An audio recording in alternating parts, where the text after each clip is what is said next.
Hello to all nations, tribes, peoples, and tongues.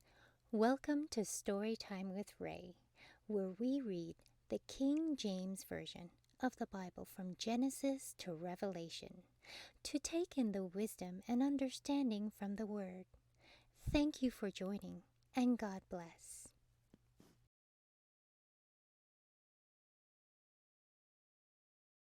2 Chronicles chapter 24. Joash was 7 years old when he began to reign, and he reigned 40 years in Jerusalem. His mother's name also was Zibiah of Beersheba, and Joash did that which was right in the sight of the Lord all the days of Jehoiada the priest. And Jehoiada took for him 2 wives, and he begat sons and daughters. And it came to pass after this that Joash was minded to repair the house of the Lord. And he gathered together the priests and the Levites, and said to them, Go out unto the cities of Judah, and gather of all Israel money to repair the house of your God from year to year, and see that ye haste the manner. Howbeit the Levites hastened it not. And the king called for Jehoiada the chief, and said unto him, Why hast thou not required of the Levites to bring in out of Judah and out of Jerusalem the collection according to the commandment of Moses the servant of the Lord, and of the congregation of Israel for the tabernacle of witness? For the sons of Athaliah, that wicked woman, had broken up the house of God, and also the dedicate things of the house of the Lord did they bestow upon Baalim. And at the king's commandment they made a chest, and set it without at the gate of the house of the Lord. And they made a proclamation through Judah and Jerusalem to bring in to the Lord the collection that Moses the servant of God laid upon Israel in the wilderness. And all the princes and all the people rejoiced, and brought in and cast into the chest until they had made an end. Now it came to pass that at what time the chest was brought unto the king's office by the hand of the Levites, and when they saw that there was much money, the king's scribe and the high priest's officer came and emptied the chest, and took it, and carried it to his place again. Thus they did day by day, and gathered money in abundance. And the king and Jehoiada gave it to such as did the work for the service of the house of the Lord, and hired masons and carpenters to prepare the house of the Lord, and also such as wrought iron and brass to mend the house of the Lord.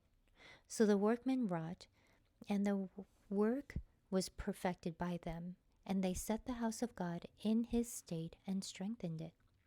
And when they had finished it, they brought the rest of the money before the king and Jehoiada, whereof were made vessels for the house of the Lord, even vessels to minister and to offer, with all the spoons and vessels of gold and silver.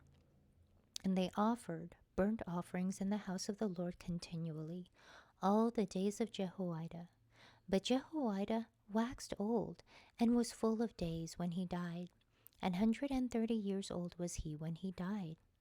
And they buried him in the city of David among the kings, because he had done good in Israel, both towards God and towards his house. Now after the death of Jehoiada came the princes of Judah, and made obeisance to the king. Then the king hearkened unto them. And they left the house of the Lord God of their fathers, and served groves and idols. And wrath came upon Judah and Jerusalem for this their trespass.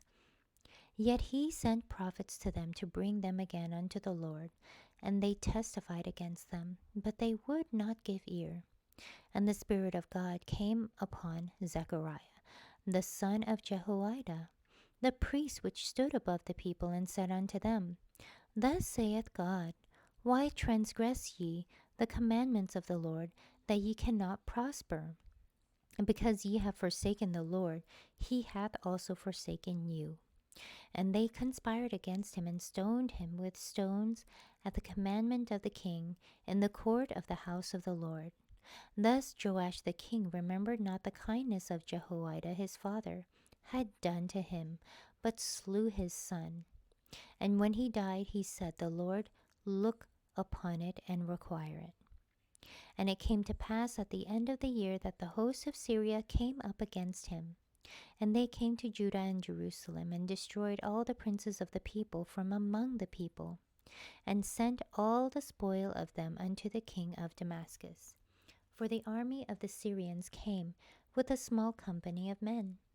And the Lord delivered a very great host into their hand, because they had forsaken the Lord God of their fathers. So they executed judgment against Joash. And when they were departed from him, for they left him in great diseases, his own servants conspired against him for the blood of the sons of Jehoiada the priest, and slew him on his bed, and he died. And they buried him in the city of David, but they buried him not in the sepulchres of the kings. And these are they that conspired against him: Zabad the son of Shemaiah, and Ammonitis, and Jehozabad the son of Shimrith, a Moabitess. Now concerning his sons, and the greatness of the burdens laid upon him, and the repairing of the house of God, behold, they are written in the story of the book of the kings. And Amaziah his son reigned in his stead. Thank you so much for joining and listening to this beautiful chapter. I highly recommend it as a personal read. Please join me on the next chapter as we dive in deeper into the Word. If you do love the Word as much as I do, express so by liking, sharing the Word with your loved ones, and even subscribing. And may the Lord bless you each and every day.